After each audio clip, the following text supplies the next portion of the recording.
Page 50, Alouette. We get to use the dotted quarter note rhythm they've been talking about. Something else, I'd like to point out a few other things while we're here, why not? Up at the top of the page, underneath the title, Alouette, they have C position. They're telling you where to put your hands.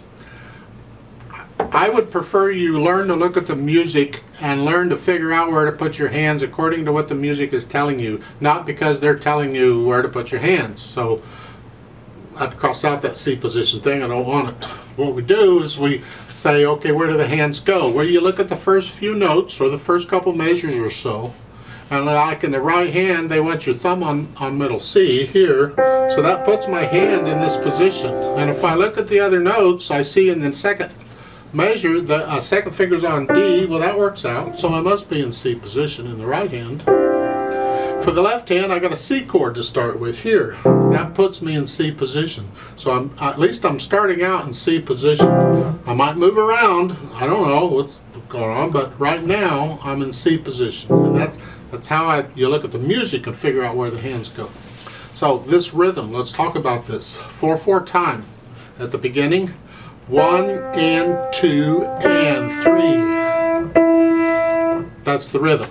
And in fact, that's pretty much the same rhythm. That's the hard part. The second measure, just eighth notes. 1 and 2 and 3. So as long as you can get those two, you pretty much got it. That's about it. I mean, it varies a little, but the point is, that's pretty much it. So what do we have here? Melodies in the right hand most of the time, not all the time, because you look at the second line, second measure, the right hand isn't playing, so obviously the melody's in the left hand. And then third line down, the left hand gets the melody again in the first measure for a couple beats. And then the last line, as well as the first, is the same situation. Look at the first measure of the last line. The left hand gets the melody for the last beat in the measure. That's melody. That's melody. Second measure of the first line is the same thing. So the left hand gets the melody occasionally, but most of the time the left hand is soft. So keep it under. We want to hear the melody. 2.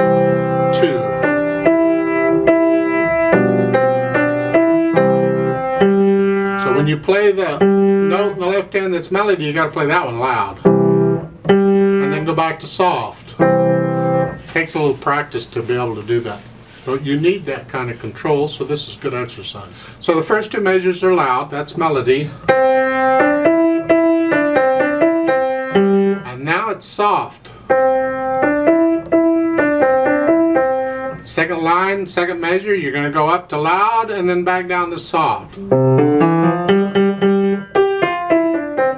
So if the G, the last note in the second measure is loud, the first note in the next measure is loud. And then you come down. Third line, you're loud. And then the last line, the last two measures, you go back to soft. That's the dynamics. I'll let you do those. When we do the play with me, I'm just going to play them all about the same because I don't want to do the dynamics. You do the dynamics. Well, they have the chord names above the staff. See at the beginning of this, you see the C above the 1, the finger number. That's the chord, a C chord, indicating a C chord. Next measure, you got a G7 and a C chord. They're kind of following the harmony going on. The idea is if there's a guitar player or somebody around who can play, they can read the chord names and improvise and you can play along with you. That can be fun.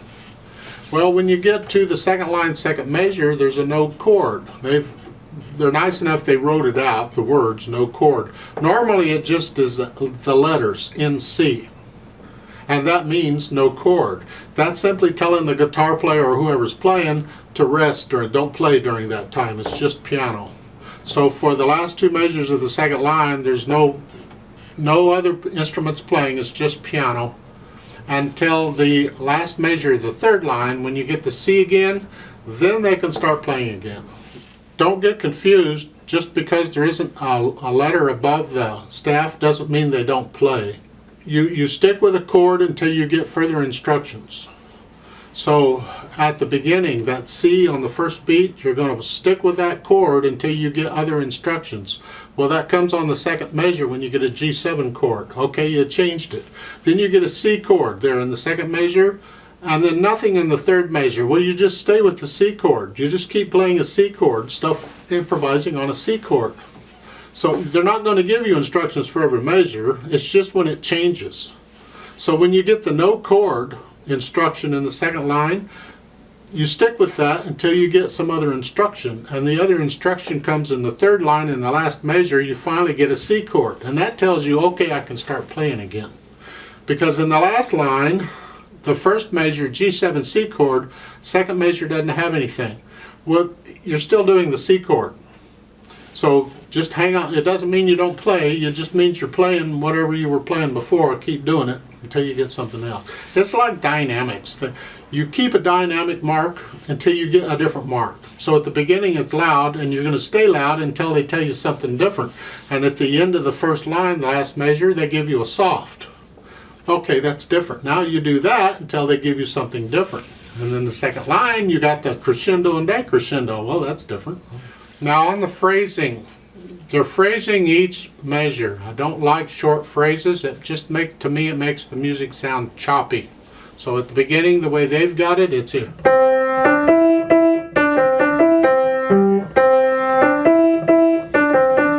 To me, I would phrase every 2 measures. To me, that's better. So it's.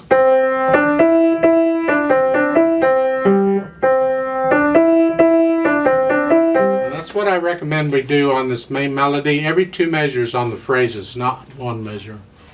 I like to play this with you. It says brightly. You do brightly. I ain't doing brightly, but something.